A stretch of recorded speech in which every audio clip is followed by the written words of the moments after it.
दूसरे राज्यों से आने वाले मजदूरों की लापरवाही से जिले में कोरोना पॉजिटिव मरीजों की संख्या में लगातार इजाफा हो रहा है। पिछले 24 घंटे के अंदर कोरोना के 10 मामले सामने आने के बाद जिला प्रशासन सख्ते में है।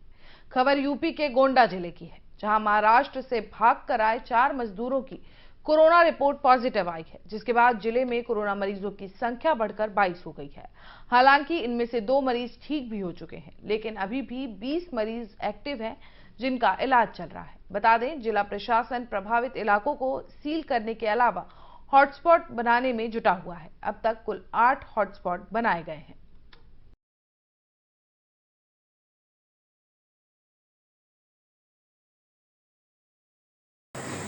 जो हमारी 10 तारीख तक की सैंपलिंग की रिपोर्ट्स आई हैं, उसमें अभी तक हमें 15 ऐसे केसेस पाए गए थे जो कोरोना पॉजिटिव पाए गए थे। एक पेशेंट जो 16वां पेशेंट था वो ऐसा था जो दिल्ली में जिन्होंने अपनी टेस्टिंग कराई थी और वो उनकी पॉजिटिव रिपोर्ट आई थी, उनको भी हमने L1 शिफ्ट किया है। कल 4 हमारे पास ऐसे केसेस आए हैं जो मुंबई में जिनकी टेस्टिंग हुई थी और मुंबई में टेस्टिंग होने के बाद उनकी पॉजिटिव रिपोर्ट आई है और वो यहाँ पर चारों लोग पाए गए हैं। वो गोंडा के रहने वाले हैं, मुंबई में काम करते थे, वहीं पर उनकी टेस्टिंग हुई थी, उनको पॉजिटिव पाया गया है।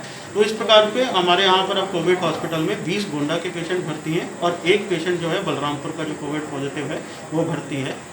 इसके अतिरिक्त जो अभी हमारे जो सैंपल्स हैं, 5 रिपोर्टें हमारी 10 तारीख की पेंडिंग है और जो कल की हमारी सैंपलिंग गई है 67 की, वो हमारी अभी तक पेंडिंग है। मुंबई से जो लोग आए हैं उनके खिलाफ कोई प्रशासनिक कार्रवाई भी की गई है अब तक? देखिए, जो बाहर से आते हैं और जो पॉजिटिव पाए जाते हैं उनके ऊपर महामारी एक्ट के अंतर्गत कार्रवाई होती है और डिजास्टर मैनेजमेंट एक्ट और 144 का उल्लंघन, जिसमें 188 के अंतर्गत मुकदमा दर्ज होता है, वो मुकदमा दर्ज करने की कार्रवाई की गई। महाराष्ट्र से जो 4 लोग आए थे वो कितने लोग साथ में आए थे जो नेगेटिव? अभी तक हमारी जो कॉन्टैक्ट ट्रेसिंग हुई है वो तो समझ में आ रहा है कि वो एक गाड़ी में 35 से 40 लोग आए थे। उन सभी जो चारों लोग जो पॉजिटिव पाए गए हैं उनसे उनकी हिस्ट्री पता की जा रही है, उनसे जानकारी ज्ञात करी जा रही है कि वो किस किस के साथ आए थे।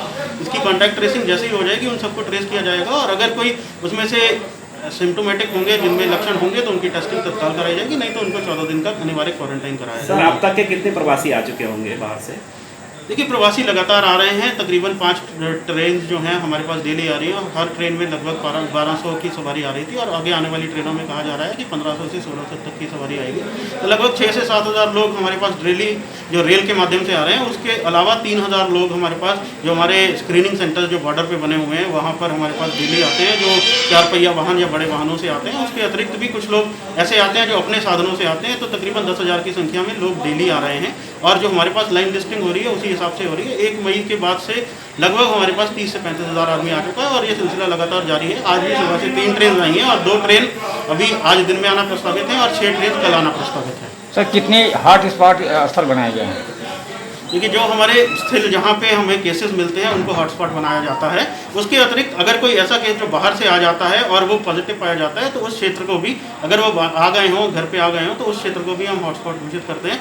इस तरीके से आज की डेट में हमारे 8 हॉटस्पॉट चल रहे हैं और आगे भी अगर केसेस आते हैं तो उनकी केसेस को देखते हुए कि अगर वो बाहर से आए हैं और उनको बॉर्डर पर ही रोक लिया तो हॉटस्पॉट नहीं बनाया जाता है, परंतु अगर वो गाँव में आ जाते हैं या फिर हमारे क्वारंटाइन सेंटर में पहुँच जाते हैं तो उस पर नियम से हम कार्रवाई करते हैं। सर, कुछ गांव में बाहर क्वारंटाइन हुए हैं प्राइवेट रूप से, तो उसमें प्रशासन क्या कर रहा है? देखिए, जो सभी जितने भी हमारे लोग बाहर से आ रहे हैं जिसमें लक्षण पाए जाते हैं उनके लिए जो प्रोटोकॉल बनाया गया है वो ये है कि उनको 7 दिन के लिए रखा जाएगा और अगर वो ठीक हो जाते हैं तो उनको 14 दिन के लिए होम क्वारंटाइन किया जाएगा। अगर कोई ऐसे लोग हैं जिनके अंदर कोई लक्षण नहीं है तो उनको 21 दिन की होम क्वारंटाइन की सलाह देते हुए उनको घर पे भेजा जा रहा है। सभी लोगों को भेजा जा रहा है कि वो घर पे जाएं, परंतु कई गांव में ऐसे भी लोग आ रहे हैं जो जो ग्रामवासी हैं वो उनको अपने घर पे जाने से रोक रहे हैं। तो उनके लिए हमने BSA को निर्देशित भी किया है कि सभी प्राइमरी स्कूलों को वो खोल दें। अगर वो रुकना चाहें लोग तो वहाँ रुक सकते हैं, उनकी जो सुख सुविधा की व्यवस्था है वहाँ पर लोकली वो किए जा सकते हैं। इसके अतिरिक्त हमारे जो क्वारंटाइन सेंटर्स हैं वो भी लगातार चल रहे हैं। अगर किसी के पास होम क्वारंटाइन करने की संभावना नहीं है, अगर वो अपने घर पे नहीं रुक सकते हैं, उनको आइसोलेट करने की उनकी स्थिति नहीं है, तो हमारे जो क्वारंटाइन सेंटर्स हैं वहाँ पर भी हम उनको रोक रहे हैं और लगातार उनको रोक रहे हैं। अगर कोई ऐसा व्यक्ति संज्ञान में आता है जिसको अपने होम क्वारंटाइन होने की स्थिति नहीं है, उनको हम तत्काल अपने जो क्वारंटाइन सेंटर्स है वहाँ पर रखेंगे।